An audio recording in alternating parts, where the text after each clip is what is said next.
So, dear children, now we will read further about the Neolithic age. Neolithic age means the new stone age.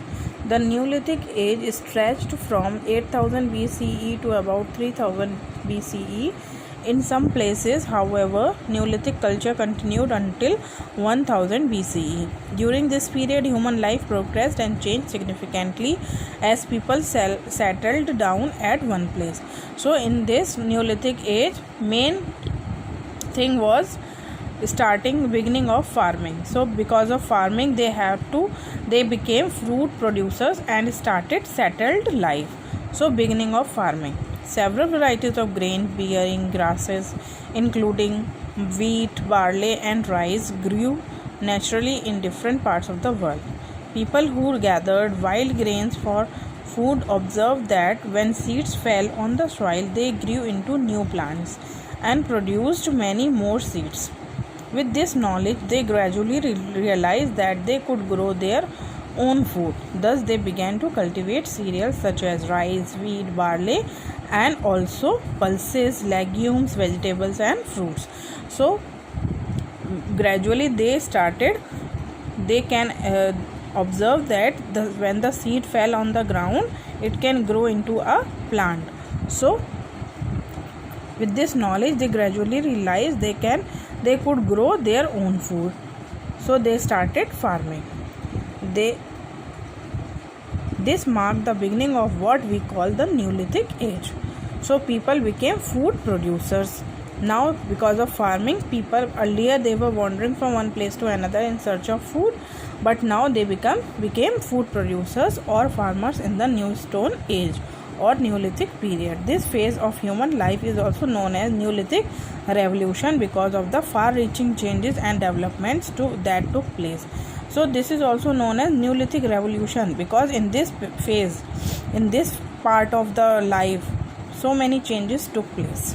So it is also known as Neolithic Revolution. You can see the picture and illustration. It is only the imagination. It is not real.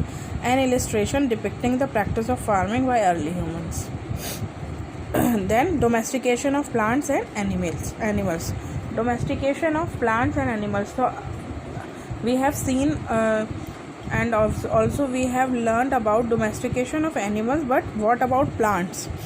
So earlier the early humans were dependent on the wild grasses for their food, but now they can grow their own food. That is the domestication of plant and also the animals. Climatic changes encourage the growth of grasslands and to the increase in the number of herd animals. Herd animals means the animals which are living in the herd in groups such as sheep, cattle and goats. Gradually people who hunted these animals, so earlier the people were hunting these animals for food, but now what they started to do, they started to domesticate these animals, these herd animals for their own benefit, started following them and discovered their behavior. So how they started following them and discovered their behavioral traits and breeding habits. Thus began the practice of domestication of animals. This domesticated animals provided milk, meat and dairy products. So these animals like goat, cattle, sheep, all these provided them meat, milk and dairy products, and their skin could be used to make clothes, because at that time they were unable to make the clothes of cotton or silk or woolen. So they started using the skin of these animals to cover their bodies. Now they started leading a settled life. So beginning of agriculture affected human life in many ways. Once people started cultivation, they settled down in one place as they had to look after their plants. So they had to look after their crops and plants. So they had to settle at one place. So they started leading a settled life. Now next about houses. So what type of houses they were living? The houses that the Neolithic people built were made of mud, straw and reed. In some places they lived in dwelling pits. Dwelling pits means this type of pits. For example, in Buzahum in Kashmir, people built pit houses which were dug into the ground with steps leading into them.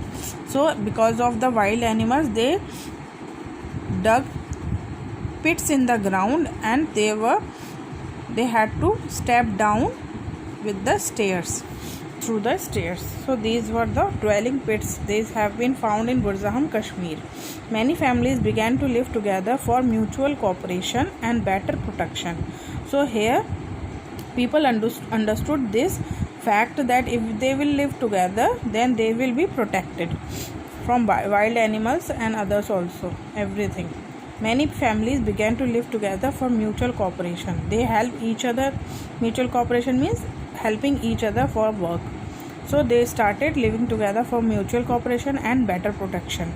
Such habitation sites came to be called villages, which could be near rivers or lakes. So mostly they were living near the rivers or the lakes because they can get water easily and they can use that water, river water or lakes, for transportation, for their domestic purposes, for their irrigation purpose and everything. So they started living in groups and formed villages near the rivers or lakes.